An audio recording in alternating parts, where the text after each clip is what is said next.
என்ன பண்ணாலும் கெட்ட பேர் தான் வருது. நல்லது பண்ண போய் கெட்ட பேர் வருது. சலிச்சுக்காதீங்க வாழ்க்கையில், ஓகேவா? நல்லதே நினைங்க, நல்லதே நடக்கும். வீட்டில் ரொம்ப நல்லா இருக்காங்க, எல்லாமே நல்லா இருக்காங்க, எல்லாருக்கும். ஆனால் திடீர்னு எனக்கு என்னவோ மனசு சரியில்லாமல் போயிடுது. இந்த பிரச்சனையிலேருந்து நான் விடுபட்டு ஒரு நல்ல ஒரு நிம்மதியான ஒரு வாழ்க்கை வேணும்னா அது உங்கள் வாழ்க்கையை மாற்ற போகக்கூடிய ஒரு பரிகாரம். அடுத்த 2 பேர் வந்து கேட்பாங்க, என்னம்மா பண்றீங்க, என்ன செய்றீங்க, இது என்ன பரிகாரம்பாங்க.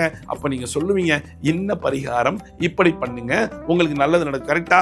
நெல்லிக்காய் பரிகாரம் பண்ணா என் வாழ்க்கை எப்படி மாறும்?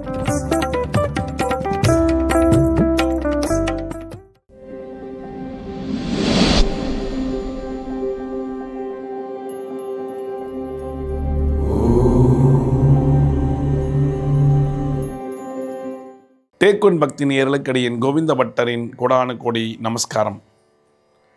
உங்கள் வாழ்க்கையை மாற்ற போகக்கூடிய ஒரு பரிகாரம் நெல்லிக்காய் பரிகாரம். என்னங்க வாழ்க்கையை மாற்ற போகுது?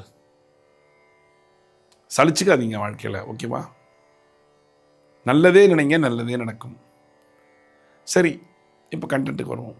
நெல்லிக்காய் பரிகாரம் பண்ணால் என் வாழ்க்கை எப்படி மாறும்? போன வாரம்லாம் ரொம்ப டல்லாக இருந்தீங்கல்ல, மனசே சரியில்லைங்க.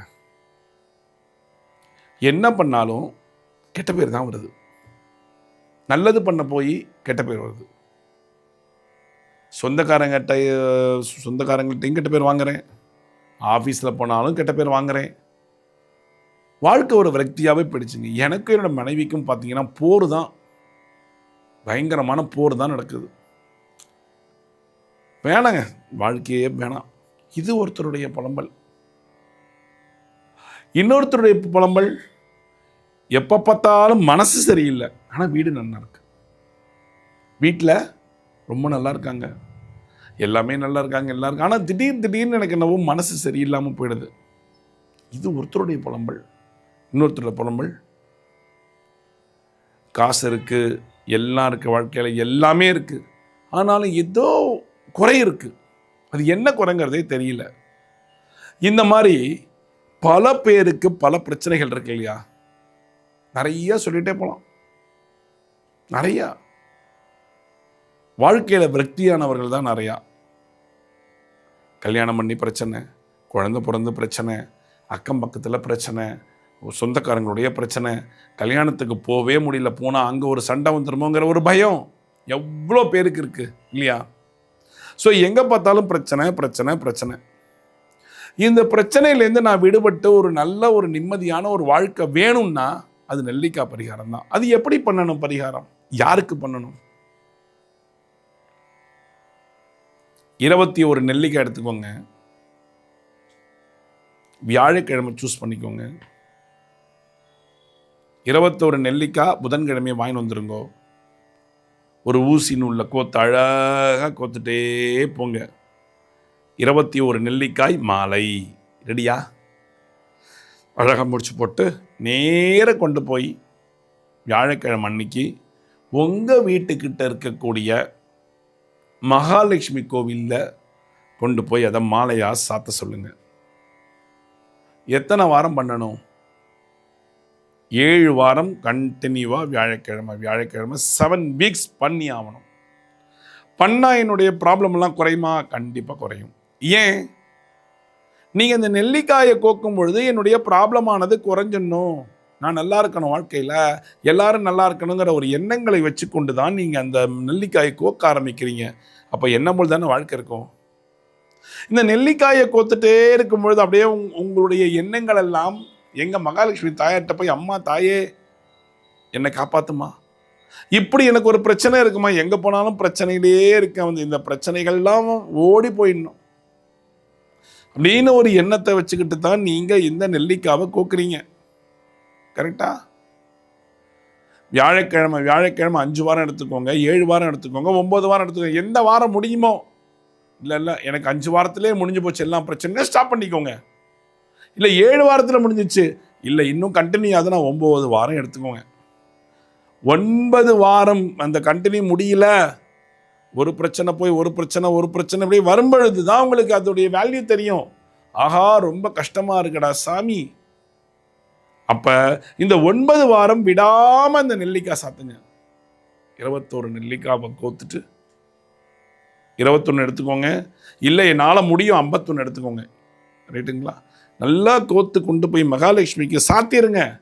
அந்த அர்ச்சகர்கிட்ட சொல்லுங்க, ஐயா இந்த நெல்லிக்காய் மாலையை சாயங்காலமாக கலைஞ்சி ஒவ்வொருத்தருக்காக டிஸ்ட்ரிபியூட் பண்ணிடுங்கன்னு சொல்லுங்கள். இல்லைன்னா நீங்கள் முடிஞ்சால் போங்க, நீங்கள் உங்கள் கையால் வாங்கி எல்லாருக்கும் கொடுங்க. இல்லையா அந்த அர்ச்சகர்கிட்ட சொல்லி நீங்கள் பிரித்து கொடுத்துருங்க, எல்லாருக்கும் சொல்லுங்கள். சாயங்காலம் அவர் அந்த வேலையை பார்த்துருவார். உங்களுக்காக அதை பிரித்து எல்லாருக்கும் ஒன்று ஒன்று கொடுத்துருவாங்க. அப்போ உங்கள் பிரச்சனைகள் எல்லாம் முழுவதுமாக முடிந்து போய்விடும். நம்பிக்கைத்தான் வாழ்க்கை, நம்பிக்கையாக தான் செய்யணும். அப்போ முடிஞ்சு போச்சுன்னா உங்களுக்கு எவ்வளோ பெரிய ஒரு இது கிடைக்கும் இல்லையா? ஆஹா பா, இந்த பரிகாரம் பண்ணேன், நான் நல்லா இருக்கேன், அருமையாக இருக்கேன், போதுண்டா சாமி, அந்த மாதிரி எண்ணங்கள் வருகிறதா? அப்போ வந்தாலே போதும், ஃபுல்ஃபில் ஆயிடுச்சுங்க. இப்போ இந்த நெல்லிக்காவை வியாழக்கிழமை நீங்கள் சாத்தியே ஆகணும். தாயாருக்கு, மகாலட்சுமி தாயாருக்கு சாத்துங்க. இந்த நெல்லிக்காவால் உங்களுடைய வாழ்க்கை மாறும், கண்டிப்பாக மாறும். அப்போ பிக்கல் புடுங்கல் எதுவும் இல்லை, எல்லாம் நல்லா இருக்குன்னா உங்கள் வாழ்க்கை கொஞ்சம் அப்படி அப்லிஃப்ட் ஆகத்தானே செய்யும். அப்போ என்ன பண்ணணும்? இந்த நெல்லிக்காய் பரிகாரத்தை சோம்பேறியே படாதீங்க. சோம்பேறிப்பட்டீங்கன்னா எல்லாம் போயிருங்க, உள்ளதும் போச்சு நொல்லக்கண்ணான்னு ஆயிடுவோம். அப்போ சோம்பேறியே படாமல் இந்த நெல்லிக்காய் பரிகாரத்தை பண்ணி இந்த நெல்லிக்காவை ஒவ்வொருத்தருக்காக கொண்டு போய் கொடுக்கறதுல என்ன நட்டம்? ஒன்றும் இல்லையே. உங்களை பார்த்துட்டு அடுத்த 2 பேர் வந்து கேட்பாங்க, என்னம்மா பண்ணுறீங்க, என்ன செய்கிறீங்க, இது என்ன பரிகாரம்பாங்க. அப்போ நீங்கள் சொல்லுவீங்க, என்ன பரிகாரம், இப்படி பண்ணுங்க, உங்களுக்கு நல்லது நடக்கும். கரெக்டா? இப்போ என்னாகும்? நீங்கள் ஒரு ஸ்டெப் வேல்யூ ஆயிடுவீங்க. அப்போ உங்களுக்கு இந்த நெல்லிக்காய் பரிகாரம் ஒரு பெரிய பலனை கொண்டு வந்து சேர்க்குங்கிறது தான் நிதர்சனமான உண்மை. செய்யலாமா? ஏன் இவ்வளோ அழுத்தி சொல்கிறேன் அப்படின்னா, இந்த நெல்லிக்காய் என்பது மகாலட்சுமி தாயாருக்கு பிடித்த ஒரு பொருள். ரொம்ப பிடிக்குமா? அப்போ ரொம்ப பிடிக்கக்கூடிய ஒன்றை மகாலட்சுமி தாயாருக்கு கொண்டு போய் நிவேதனமாக செய்தால் நல்லது தானே? ஏன் செய்யக்கூடாது? செய்கிறீங்களா? செய்யுங்க. நல்ல ஒரு அருமையான வாழ்க்கை காத்திருக்கு உங்களுக்கு. எப்படிப்பட்ட வாழ்க்கை? அமைதியான வாழ்க்கை, சந்தோஷமான வாழ்க்கை உங்களுக்கு காத்திருக்குங்கிறது உண்மை. அப்போ இந்த நெல்லிக்காவை நீங்கள் மாலையாக கோத்து போட்டாலும் சரி, இல்லை மாலையாக எனக்கு போட தெரிலங்க, கோக்க முடியாது, நான் அப்படியே உதுத்து தரேன்னா உங்கள் வீட்டிலேருந்து ஒரு தட்டில் எடுத்துகிட்டு போயிடுங்க. பிளாஸ்டிக் பையில் போட்டு கொண்டு போவாதீங்க. இல்லை கோவிலில் போய் தட்டை எடுத்துகிட்டு போங்க. கோவிலில் போய் வாசலில் நெல்லிக்காயை கொட்டி உங்கள் தட்டில் நிவேதனம் பண்ணி ஒரு நெல்லிக்காயை நீங்கள் வாங்கிக்கோங்க. வாங்கினீங்கன்னா உங்களுக்கு அந்த பரிகாரமானது சூப்பராக வேலை செய்யும். அப்போ எந்த பிரச்சனையும் சால்வ் ஆகும். கரெக்டாக? எப்போ பண்ணணும்? வியாழக்கிழமை. செய்கிறீங்களா? செய்யுங்க, அருமையாக வாழுங்க. மீண்டும் வேற ஒரு சாஸ்திர சம்பிரதாயத்தில் நான் உங்களை சந்திக்கிறேன். டேக் ஒன் பக்தி நேயர்களுக்கு அடியேன் கோவிந்த பட்டரின் கோடானு கோடி நன்றிகள்.